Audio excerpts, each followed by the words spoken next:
I'm certainly feeling a lot better, so we should have less interruptions today. Let's dive straight in.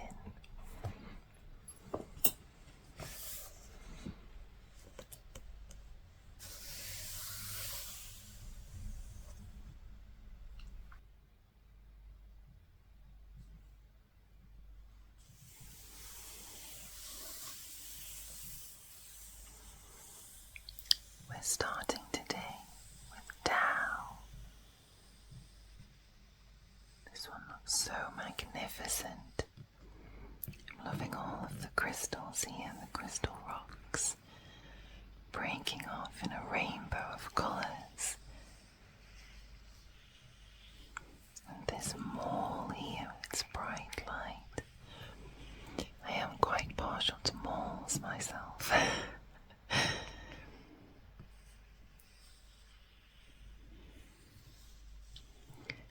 Genie of Earth. Genies of minerals and gemstones, Tao embody the resolve of rock. Using innate magic, they move through the earth unimpeded, exploring depths inaccessible to most.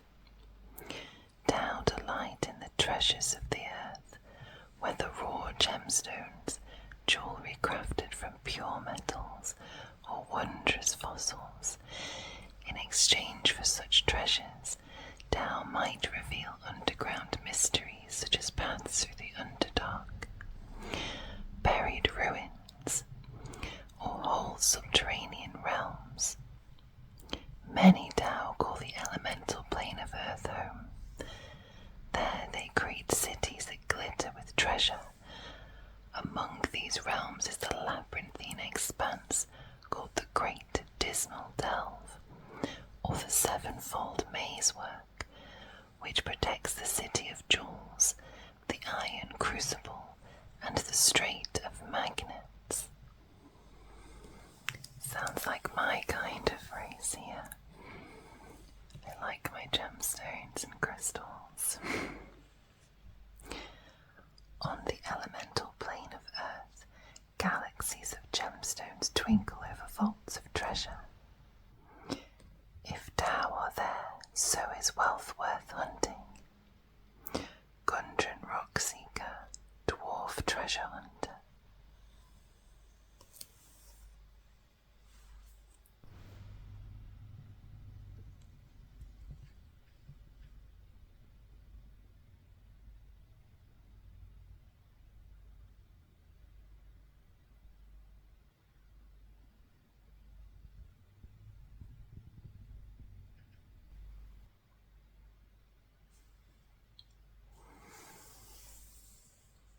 Tao, large elemental, genie, neutral, AC 18, HP 200, speed 30 feet, burrow 30 feet, fly 30 feet, initiative +1. Its scores here: immunities, senses, languages, challenge rating, its traits here: Earth Glide. The Tao can burrow through non-magical, unworked earth and stone. While doing so, the Tao doesn't disturb the material it moves through. Elemental restoration, magic resistance, wishes. The Tao has a 30% chance of knowing the wish spell. If the Tao knows it, the Tao can cast it only on behalf of a non-genie creature, who communicates a wish in a way the Tao can understand. If the Tao casts the spell for the creature, the Tao suffers none of the spell's stress. Once the Tao has cast it 3 times, the Tao can't do so again for 365 days.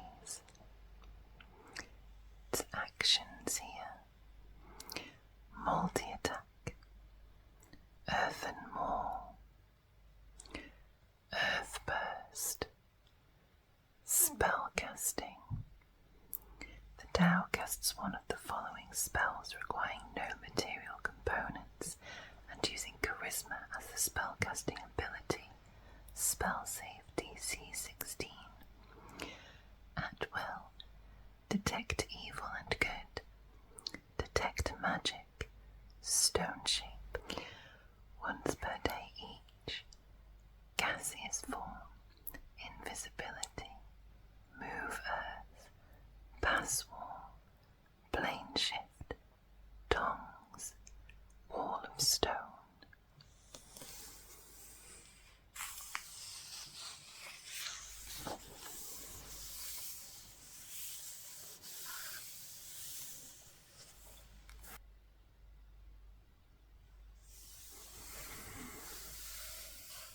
Next up, the Dark Mantle. Another really creepy one here. Its pointy head and all of its eyes. Its tentacles ending in these spikes. The same ones underneath it. Just imagining them locking in onto your skin. Ready to suffocate you. Very claustrophobic. These poor people here, about to succumb to another. Quite rightly so down here. Just assume there's no such thing as a stalactite. S. Wakeman, Underdark Explorer. Dark Mantle. Ceiling clinking ambush predator. Unnatural subterranean hunters. Dark mantles veil themselves in magical shadows and use their veil, bizarre anatomies to disguise themselves as stalactites. When prey passes below, lurking dark mantles drop and unfurl their webbed tentacles, attempting to blind, suffocate, or crush their victims. Dark mantles share similarities with piercers and ropers, and often hunt near those monsters. Scholars have attempted to establish a shared origin or life cycle between those creatures, but their efforts are thwarted by those monsters' supernatural physiologies and deadly natures. Dark Mantle. Small aberration, unaligned. AC 11, HP 22, speed 30 feet, fly 30 feet, and initiative +3. Its scores here. Skills, senses, languages, challenge rating.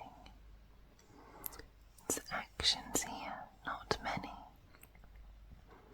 Crush, melee attack roll, +5, reach 5 feet, hit 6. Bludgeoning damage, and the Dark Mantle attaches to the target. If the target is a medium or smaller creature, and the Dark Mantle had advantage on the attack roll, it covers the target, which has the blinded condition, and is suffocating while the Dark Mantle is attached in this way. While attached to a target, the Dark Mantle can attack only the target, but has advantage on its attack rolls. Its speed becomes 0. It can't benefit from any bonus to its speed, and it moves with the target. A creature can take an action to try to detach the Dark Mantle from itself, doing so with a successful DC 13 Strength Athletics check. On its turn, the Dark Mantle can detach itself by using 5 feet of movement. And Darkness Aura, once per day. Magical darkness fills a 15-foot emanation originating from the dark mantle. This effect lasts while the dark mantle maintains concentration on it, up to 10 minutes. Dark vision can't penetrate this area, and no light can illuminate it. Sounds quite terrifying.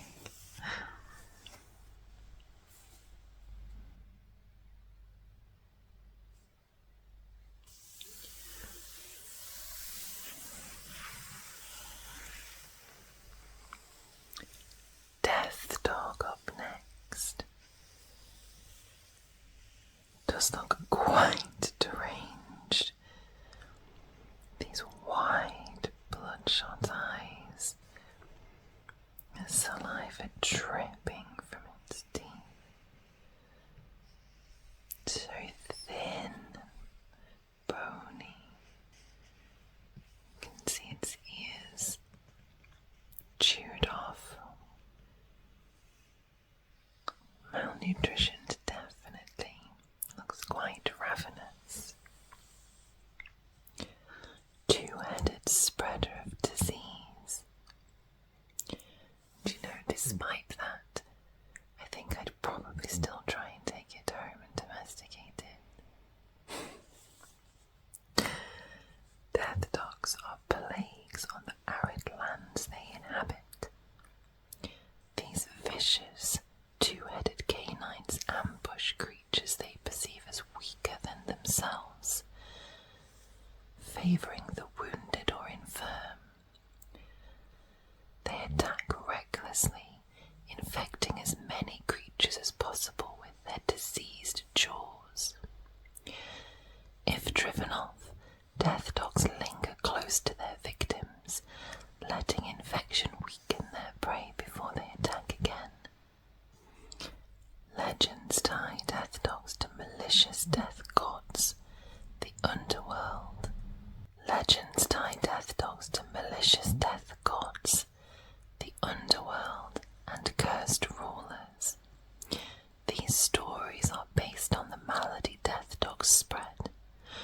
Roll on, or choose a result from the death dog malady symptoms table to inspire symptoms spread by a death dog's bite. These symptoms are cosmetic and don't alter the effects of the death dog's bite action. The symptoms vanish when a creature no longer has the poisoned condition from a death dog's bite. So D6 for this one.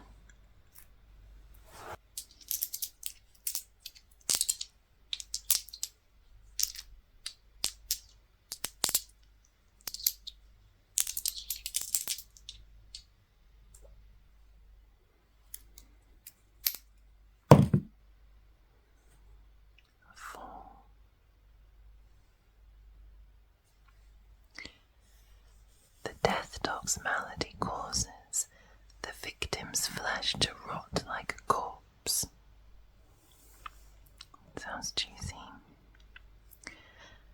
And his sorrows will stalk your land like hungry dogs until the seas turn to sand and the sun burns to cinders, tablet fragment from the bright desert. Death Dog. Medium monstrosity, neutral evil, AC 12, HP 39, speed 40, initiative +2, its scores here, skills, immunities, senses, languages, and its challenge rating,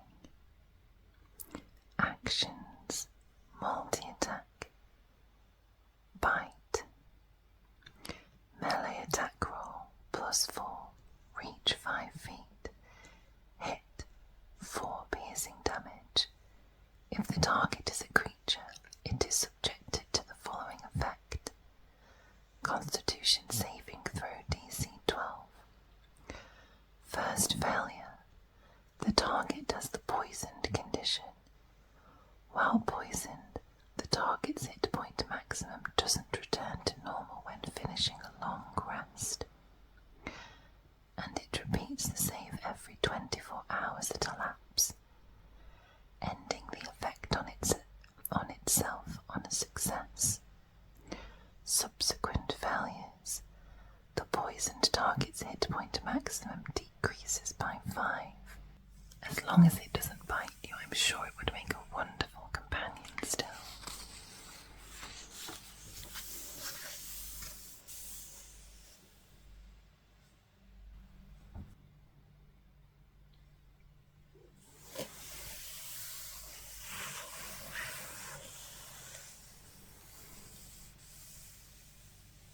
Death Knights. Another wonderful piece of art here.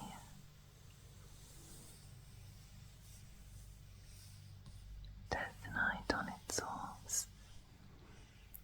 It's very intricate but intimidating armour.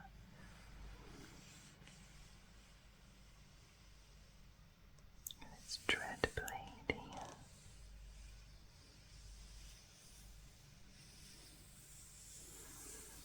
Its army with a glowing greenish yellow eyes. All of the skull motifs on the armour. The carnage in the background.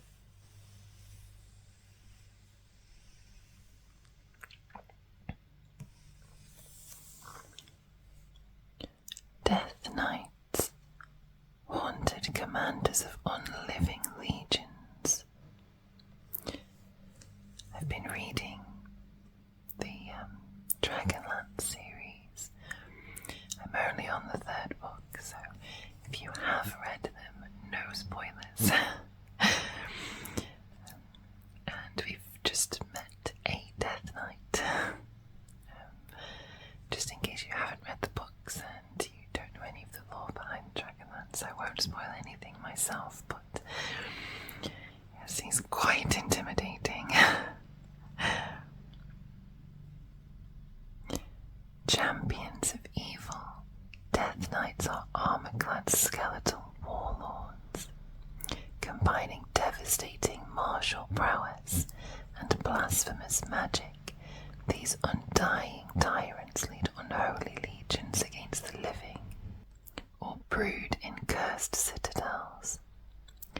Every Death Knight is haunted by a legacy of tragedy and dishonour that drives it to commit greater evils. First up, Death Knights are deadly combatants and domineering commanders with grim histories. Some strive to end the curses that doom them to undeath, though their selfish souls eternally shackle them to their fates.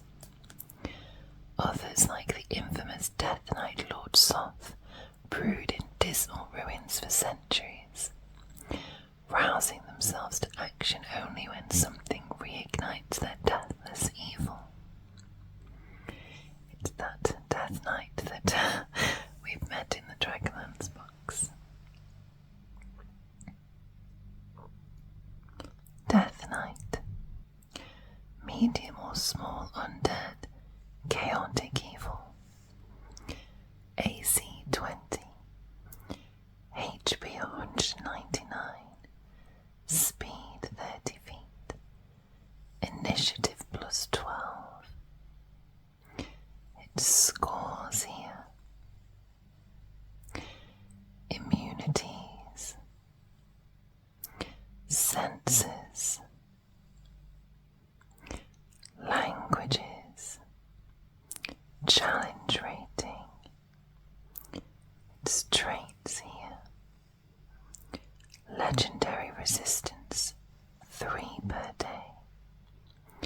Magic resistance, martial undead, undead creatures of the Death Knight's choice, excluding itself, in a 60-foot emanation originating from it, have advantage on attack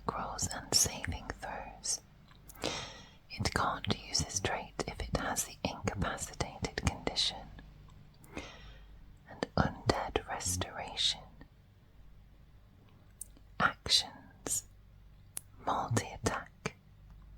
Dread Blade. Hellfire Orb. Recharge 5 to 6. Dexterity saving throw. DC 18. Each creature in a 20-foot radius sphere centered on a point the Death Knight can see within 120 feet. Failure 35 fire damage, plus 35 necrotic damage. Success is half damage. Spellcasting. At will. Command. Phantom Steed. Twice per day. Destructive Wave. Dispel Magic. A reaction here. Parry. And its legendary actions. Dread Authority. The Death Knight uses spellcasting to cast command. The Death Knight can't take this action again until the start of its next turn. Fell Word and Lunge.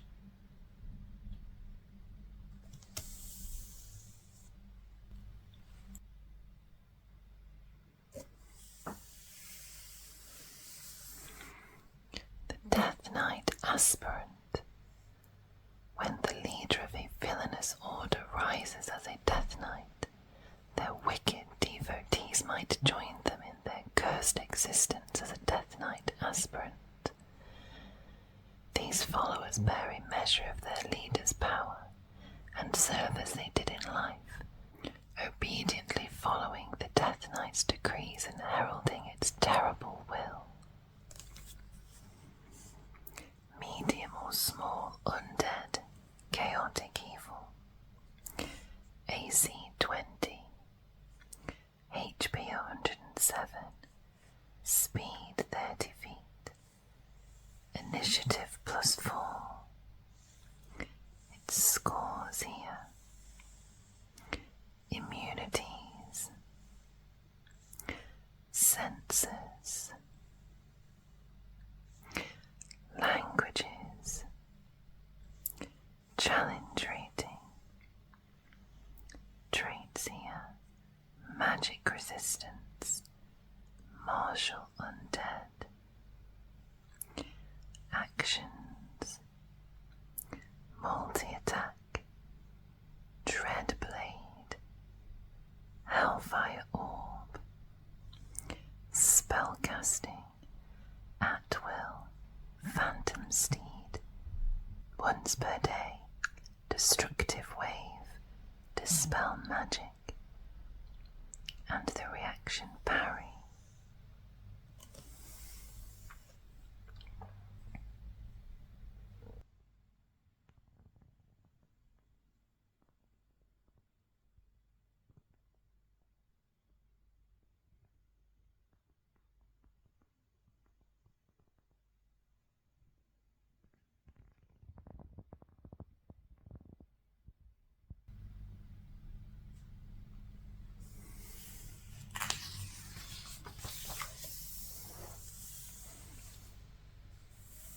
Death Tyrant. This is quite intimidating. You can see its beholder origins, its many eyes.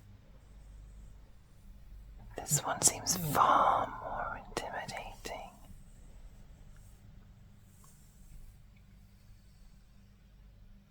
Quite a really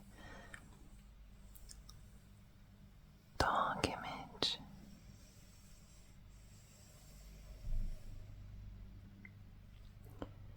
A cluster of tiny lights descended from a dark crevice in the ceiling. These motes cast an eerie glow on the great alien skull that hung beneath them. Journal of Justice Holloquin. Explorer of Undermountain. Death Tyrant. Beholder beyond death. A Death Tyrant is a beholder that pursues apparent goals beyond its death. 10 magical singularities, all that remains of its magical eyes, orbit its floating, cyclopean skull, while the hateful gaze of its central eye socket stifles life and raises the dead.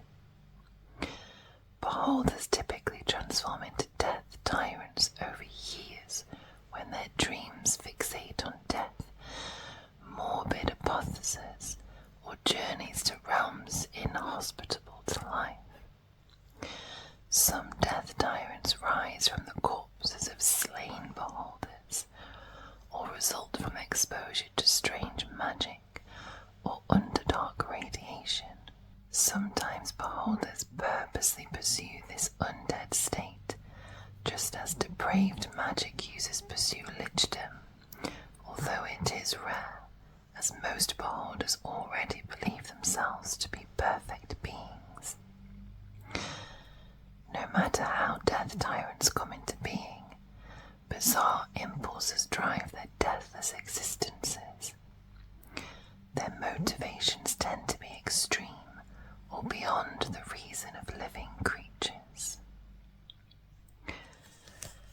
Death tyrant lairs.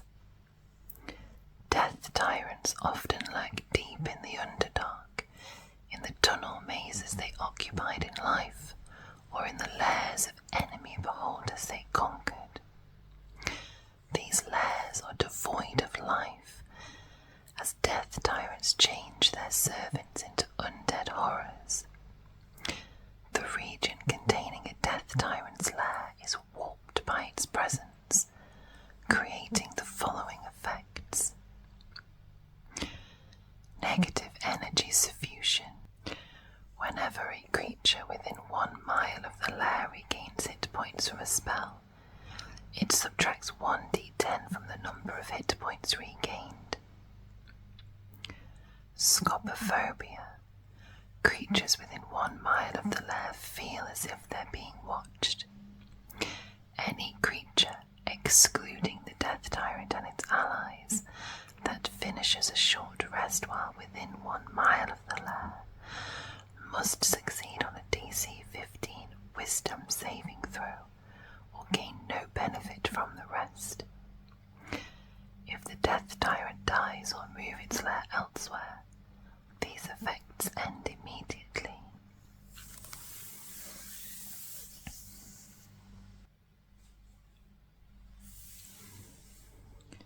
Death tyrant. Large undead beholder. Lawful evil. AC 19. HP 195. Speed 5 feet. Fly 40 feet. Initiative plus 12. Its scores here. Skills. Immunities. Senses. Languages. Challenge rating. Traits. Legendary resistance. 3 per day or 4 per day in the lair. Actions. Multi-attack. Bite. Eye raise. The death tyrant randomly shoots one of the following magical rays at a target it can see within 120 feet of itself. Roll 1d10. Reroll if the death tyrant has already used that ray during this turn. Charm ray. Paralyzing ray. Fear ray. Slowing ray. Enervation ray. Telekinetic ray. Sleep ray. Petrification ray. Disintegration ray. And death ray.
very spooky. A demilich is a skull harbouring the remnants of a lich's wicked essence. If the burden of immortality overwhelms a lich, its consciousness turns inward as its body rots away, but if its remains are disturbed, a demilich rises. Demiliches usually appear as skulls adorned with gems or arcane sigils. Demilich lairs. Demiliches jealously guard their death-trap-laden sanctums. The most notorious of these is the Tomb of Horrors, lair of the infamous Sararak. The region containing a demilich's lair is twisted by its presence, creating the following effects. Enervating domain. Whenever a creature other than the demilich or one of its allies finishes a long rest within 1 mile of the lair, the creature must succeed on a DC 20 Constitution saving throw, or have its hit point maximum reduced by 1d4. This reduction lasts until the creature finishes a long rest outside the area. And travel ward. Creatures can't use teleportation or planar travel to enter or exit the lair. If the demilich dies or moves its lair elsewhere, these effects end immediately.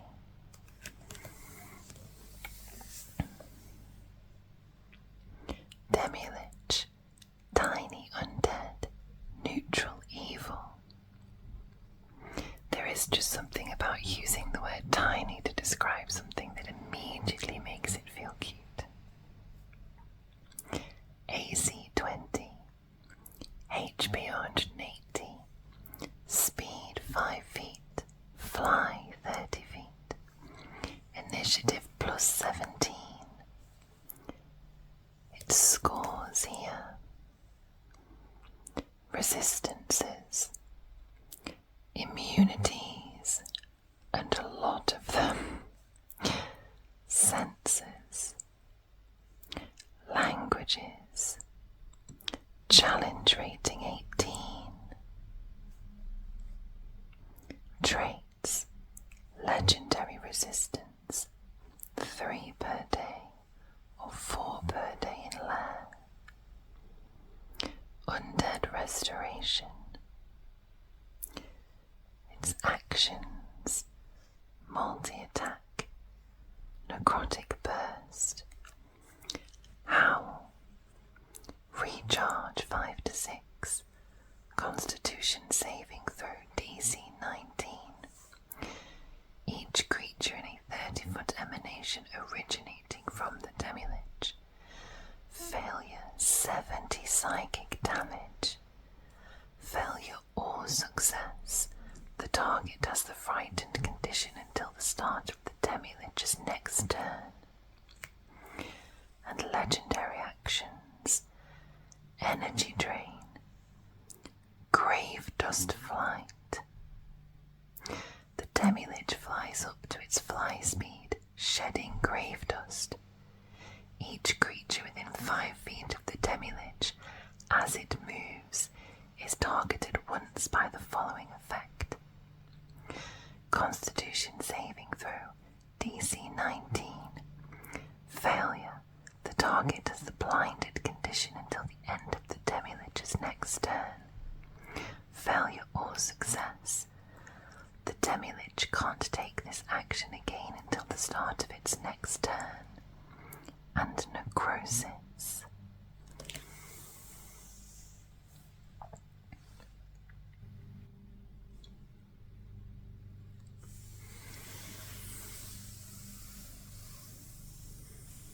Here we have the deva.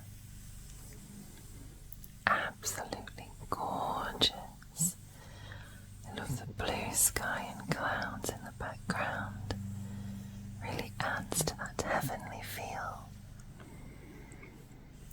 It's sort of almost crystalline wings here.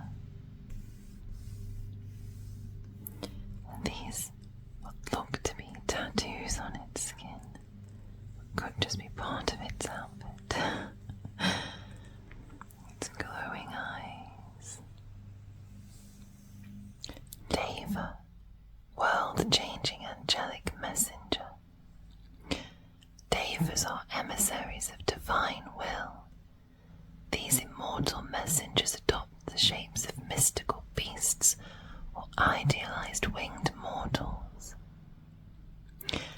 As with all angels, their true forms are known only to the gods they serve. Rather than literal correspondence from a god, a deva conveys an allegory or quest to mortals, tasking them with delivering something to its rightful place. While the angel might be called on in times of need, it encourages mortal heroism. Should a deva's chosen champions carry out their charge, they experience a revelation, or the world is changed in line with divine purpose. Roll on, or choose a result from the deva messages table to inspire a deva's charge. A 1d6 for this.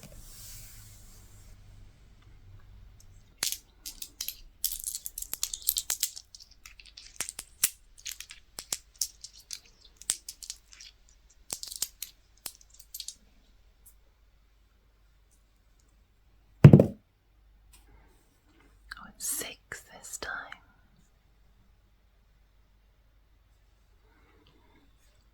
The deva tasks a mortal with delivering someone from another world with a prophesied purpose but no memory.